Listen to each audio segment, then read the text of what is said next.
Hello and welcome to the Walk Around podcast. Our goal is to share with you the insights, the skills, the processes, and the leaders that are influencing the retail automotive landscape today. I'm one of your hosts, Danny, and of course, I am joined by the one and only Nick. What's up, Danny? How you doing today? I'm doing fantastic. And of course, we have an awesome guest with us today, Scott Vazin, who is the Group Vice President and the Chief Communications Officer for Toyota North America. He's responsible for the company's external and internal communications and public relations activities, product, brand communications for Toyota and Lexus, and much more. Scott, thank you so much for joining us on the pod. Thank you, Danny and Nick. Excited to join you guys today. Scott, you got a big job there. A lot of responsibility. It's just what we put on paper. I love it.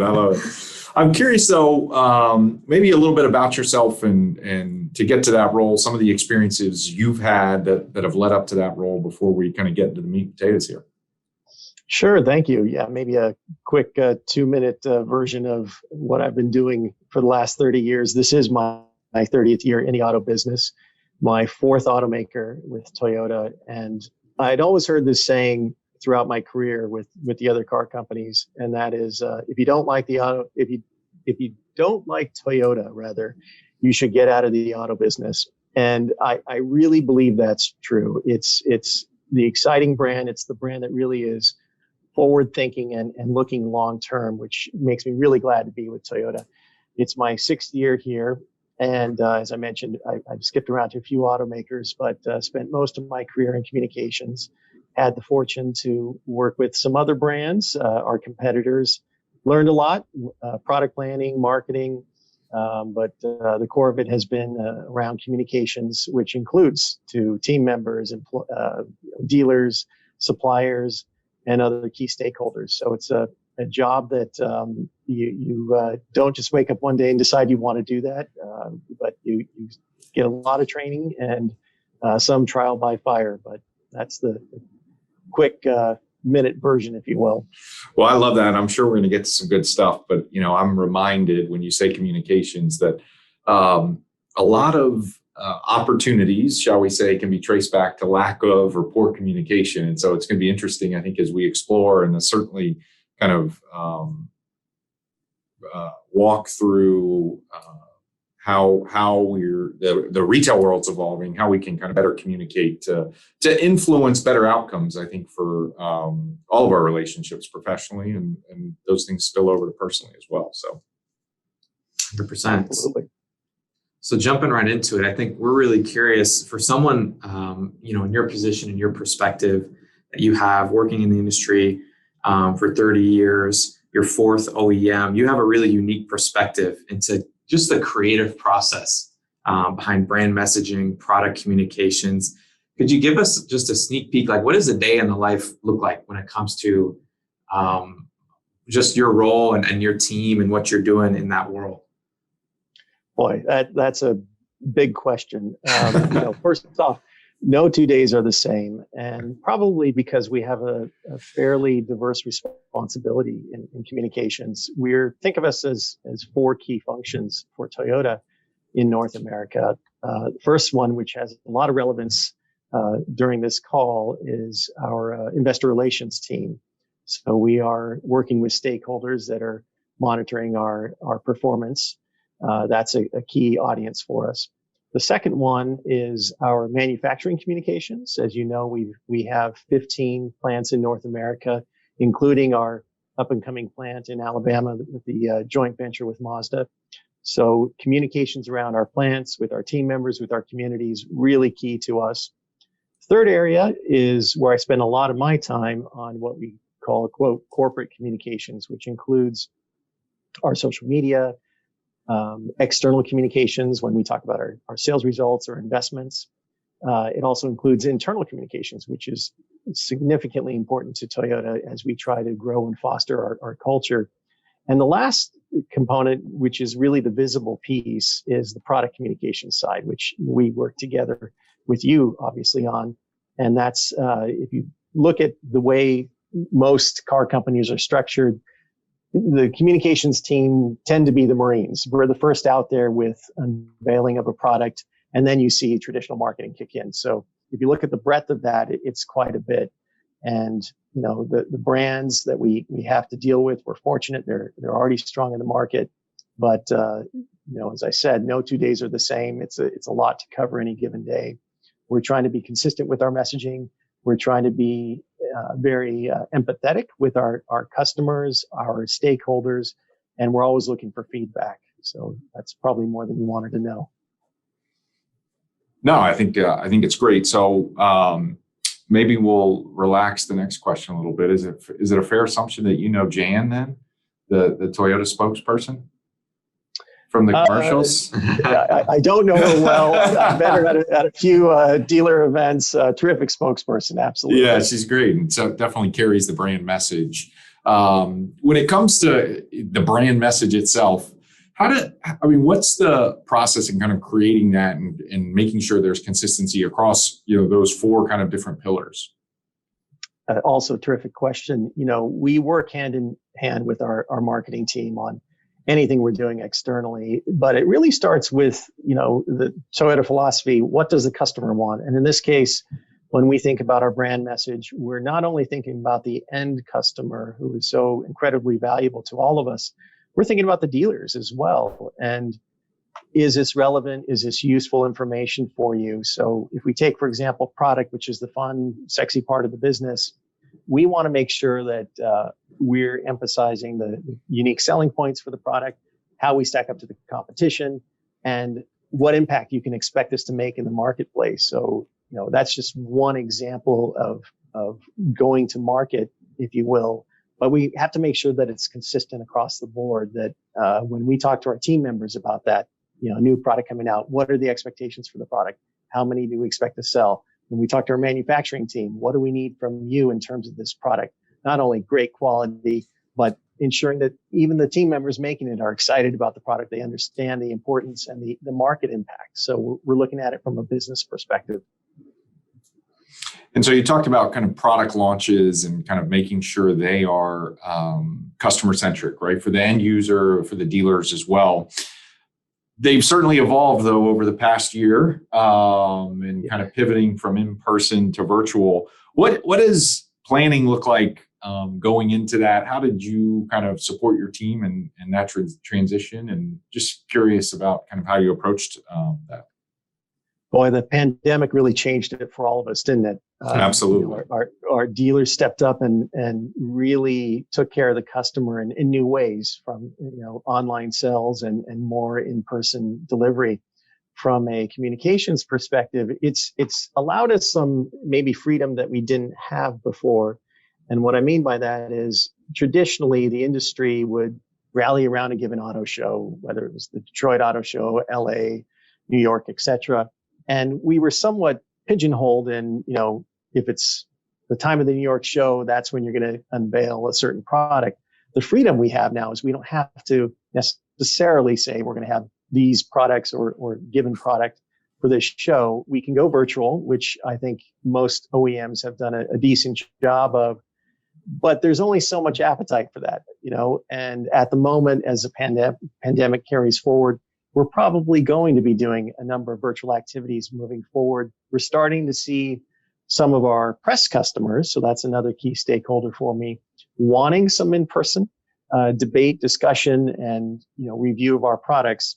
So as we move forward, you'll probably see a hybrid where we're doing some virtual.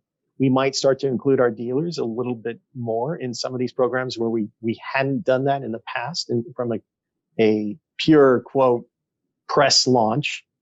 One idea we're kicking around, and I wouldn't want our competitors to have this, but it's also something that they may conclude on their own, is, do we do our own events? Right. Meaning, do we bring the press, perhaps some of our dealers, to headquarters and give them the full walk around, just as we would for a press conference or a press product launch? There's some obvious pros and cons to it, but the biggest pros are we're here. We've got our full lineup of executives, easy to have our products here, easy to do a ride and drive. and really give you a better brand immersion experience between Lexus and Toyota. And that's something we're excited about testing. If you think about it, again, everything's been invented in communication. So this is maybe just a new riff on an old tune, if you will.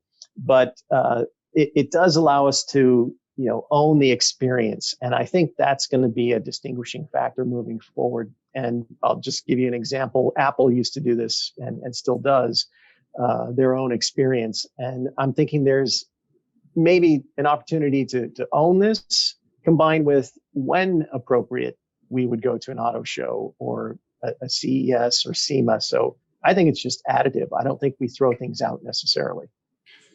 Well, you certainly, if anything, I think it's caused a lot of people, and whether you're in automotive or in another industry, the ability to kind of look at things with a fresh, from a blank slate, right? And a fresh perspective of what are we trying to accomplish?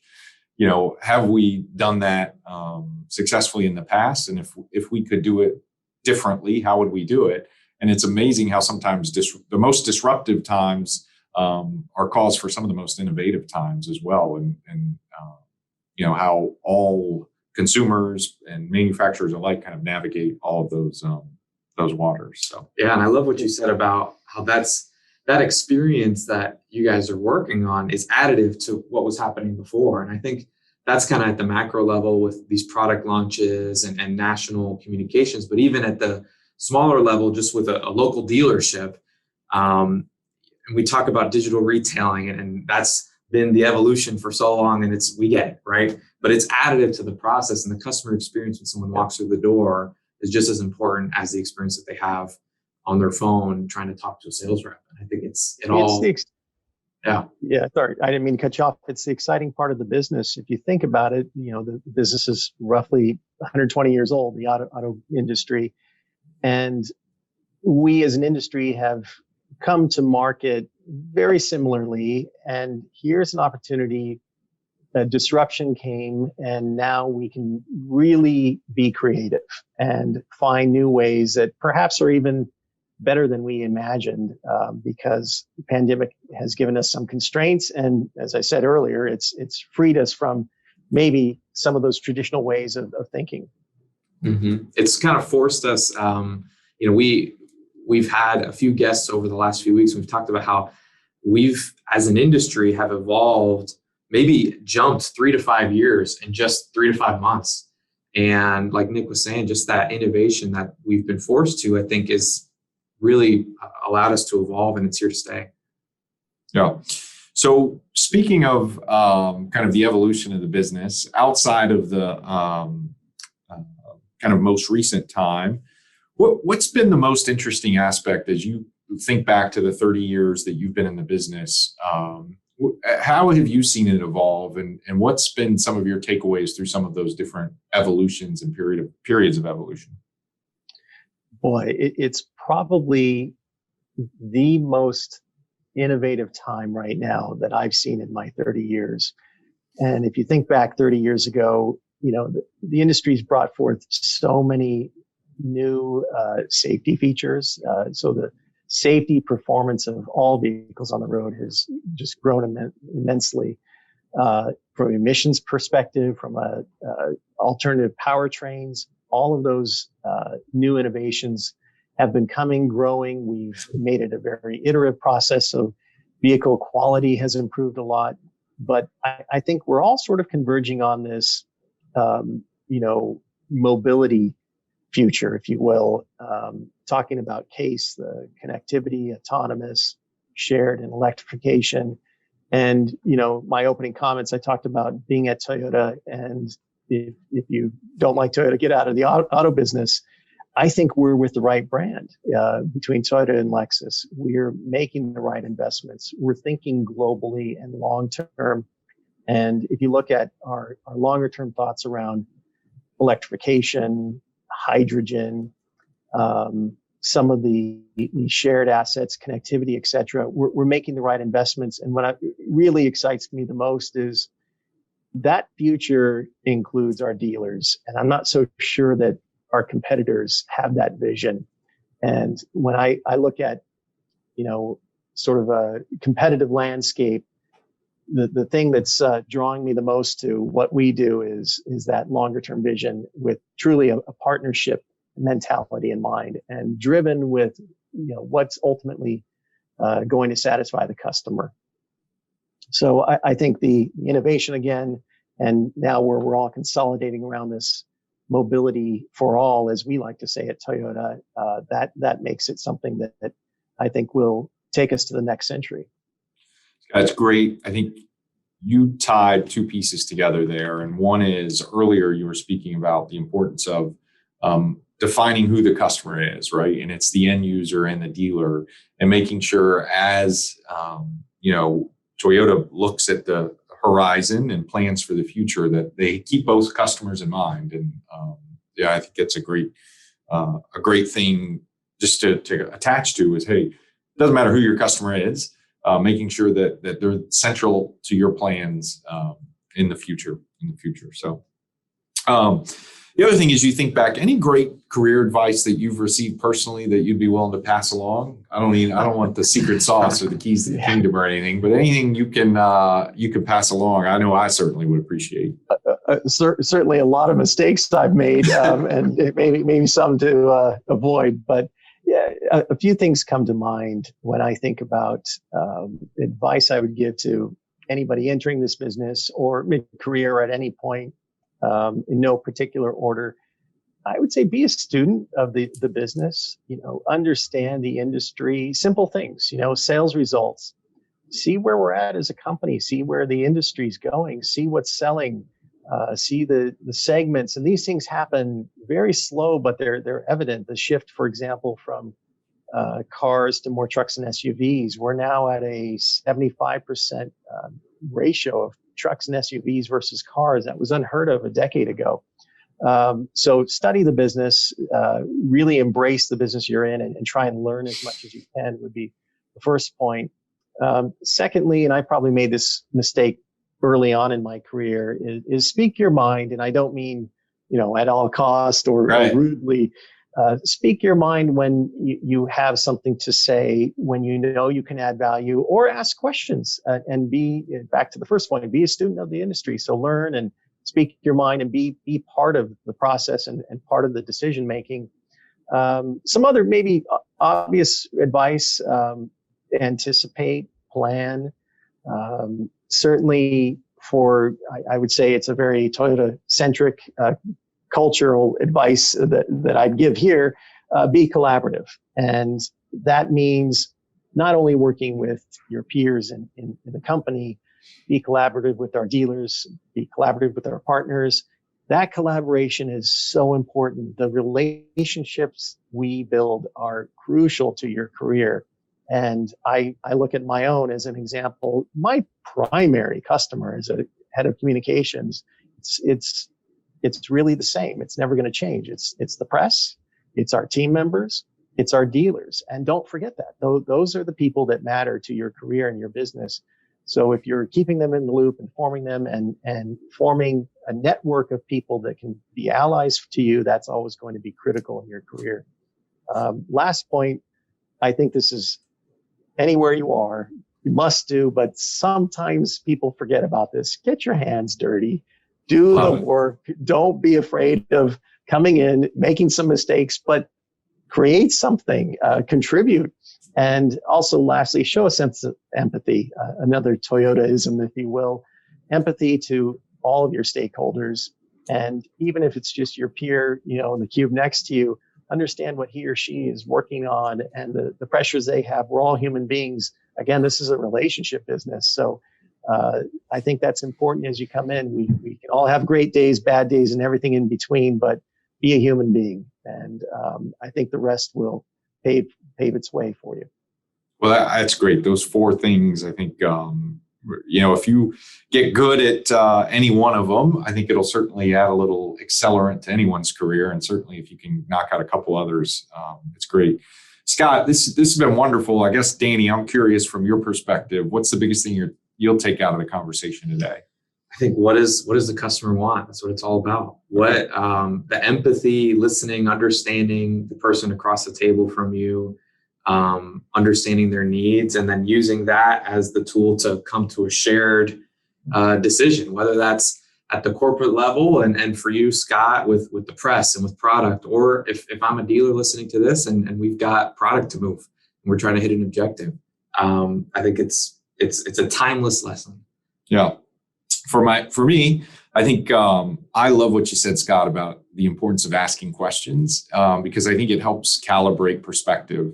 And when you can understand others' perspectives, whether it's teammates, whether it's customers, I think it helps reinforce being that student and learning, because through that kind of act, you're actually demonstrating curiosity. And so I love that. And I'll certainly take that away from the conversation. So Scott, thank you for your time today. This has been great.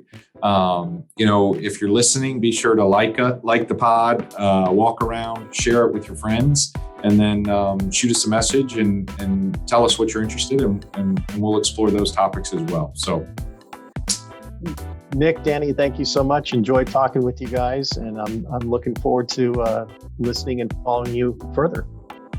So thanks so much, Scott. Thank you, guys.